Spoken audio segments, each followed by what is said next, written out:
स्कंद पुराण में सुंदर संवाद कहा गया। स्कंद पुराण का अगर रेवा खंड को हम पढ़ेंगे तो स्कंद पुराण का रेवा खंड कहता है कि भगवान नारायण ने शिवजी के सम्मुख में शिवलिंग की साक्षी में सत्य बोल दिया था। तो भगवान शंकर ने कह दिया था, हे नारायण, आपने मेरे शिवलिंग की साक्षी में सत्य बोला है, आज से आपका नाम सत्य नारायण हो जाएगा और पूरे ब्रह्मांड में सत्य नारायण की पूजा है। पूरे ब्रह्मांड सुनो, देवादिदेव महादेव कहते हैं, सुनिए नारायण, आपने मेरे शिवलिंग के सम्मुख में सत्य बोला है।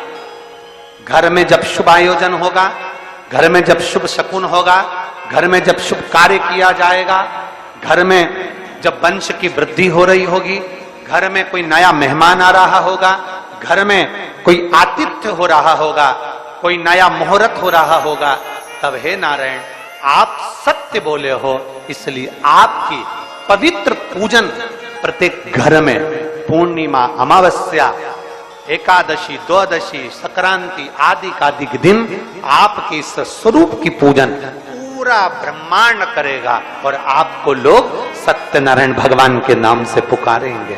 बोल सत्यनारायण भगवान की।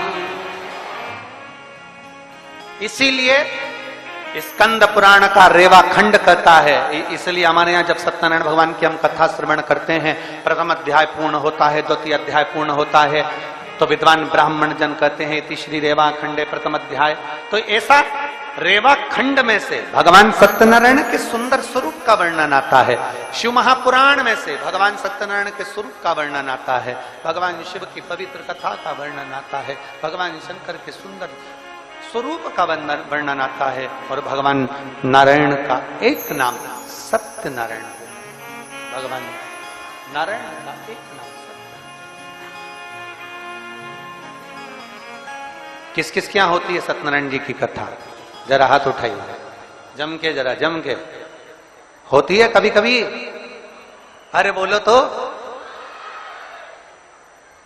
महीने, 2 महीने, 3 महीने, 6 महीने, 4 महीने, 8 महीने, 10 महीने, 12 महीने में एक नियम बना लो कि हमारे घर में हम सत्यनारायण भगवान की कथा किसी ब्राह्मण जन को बुलाकर, करवाकर, यज्ञ ग्यारी करवाकर अपने जीवन को सार्थक बनाएंगे, क्योंकि सत्यनारायण की कथा भी शिव की कृपा के आनंद में होती है। कहते हैं जहां सत्यनारायण की कथा होती है वहां शंकर की भी कृपा नित्य बनी रहती है, क्योंकि शिव ने ही तो उपदेश दिया है। करा तो हमारे यहाँ तो माताएं बड़ा सुंदर सुंदर भजन भी गाती हैं सत्यनारायण जी का। एक बहुत पुराना भजन स्मरण मेरी माताएं एकांत में बैठकर सुनाती रहती हैं। श्री सत्यनारायण महाराज और दाक चिरौंजी को भोग लगे श्री मेवा को। बड़े भाव दिल से पुकार। अब देखिए संवाद का स्मरण करिएगा। मेरे नारायण ने सत्य कह दिया तो भगवान नारायण का नाम क्या हो गया? जम जम के बोलो जरा, जम के। सत्य। ब्रह्मा जी सत्य नहीं बोल पाए, ब्रह्मा जी सत्य नहीं कह पाए, ब्रह्मा जी सत्य नहीं बोले। ब्रह्मा जी जब भगवान शंकर के शिवलिंग का शीश का दर्शन कर कर, सिर का दर्शन कर कर वापिस आ रहे थे, तब केतकी के पुष्प को और गौ माता को दोनों को ब्रह्मा जी साथ में लेकर भगवान नारायण ने कहा कि मुझे तो भगवान शंकर का चरण नहीं मिला है, मुझे भगवान शिव का चरण नहीं मिला।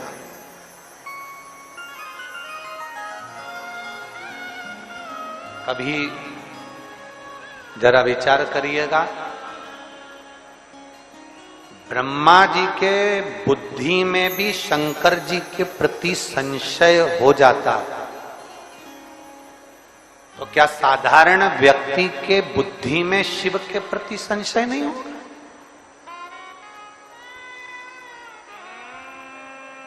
क्या शंकर जी के प्रति संशय उत्पन्न नहीं होगा?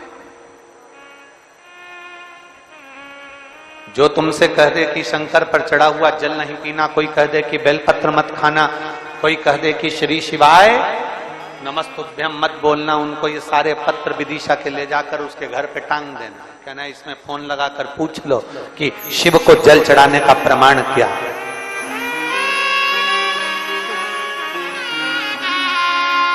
शिव को चढ़ी बेलपत्र खाने का प्रमाण क्या है?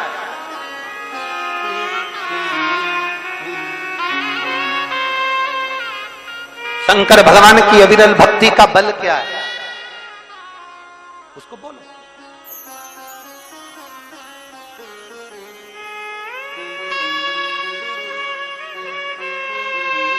भगवान शिव की कथा श्रवण करने का बल क्या है?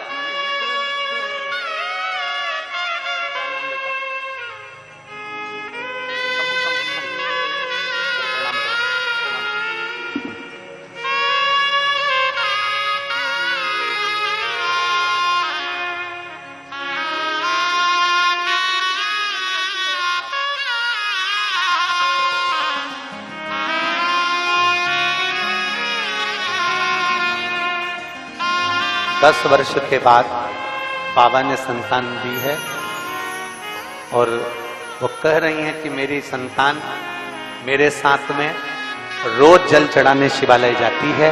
ये संस्कार है बच्चों, यही जब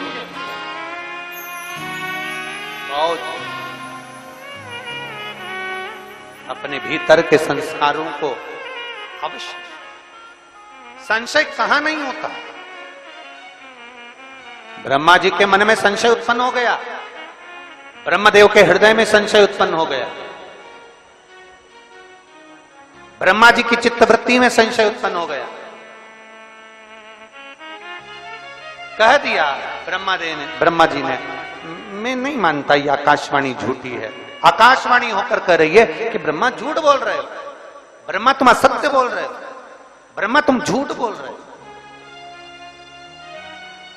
असत्य। और फिर निवेदन है, पूरी जिंदगी दुनिया के लोग असत्य बोलते रहे, झूठ बोलते रहे, मरने के बाद जब उसको अर्थी पर लेटा कर ले गए तब दुनिया के लोगों ने कहा राम नाम सत्य है। हमारी तो शिव महापुराण की कथा कहती है कि दिवाली मिलने जाओ तो जाते से हैप्पी दिवाली मत कहो, डायरेक्ट कहो सेठ जी राम नाम सत्य है।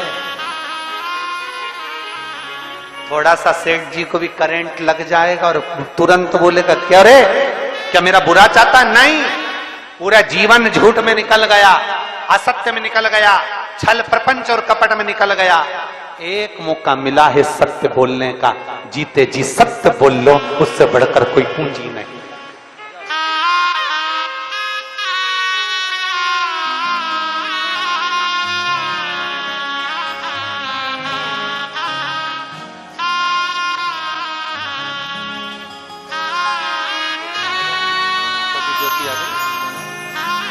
ये बेटी है जिसकी शुगर के कारण दोनों आंखें चली गई थी।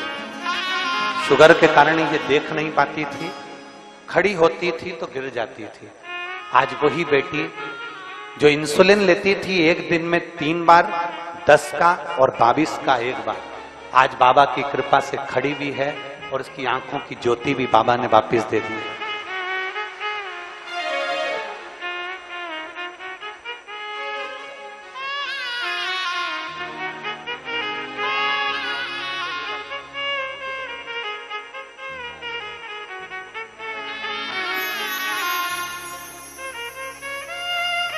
और शंभु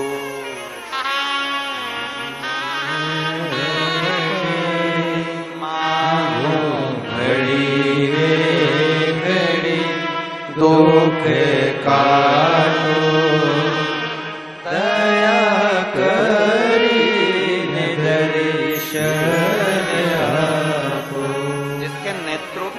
बीपी तक चली गई थी शुगर के कारण, खड़ी होती थी गिर जाती। आज देवाधिदेव महादेव की एक बेलपत्र खाने का, जल पीने का क्या भाव है, ये इन बेटियों से पूछा जाए। सत्य पर जीवन, सत्य पर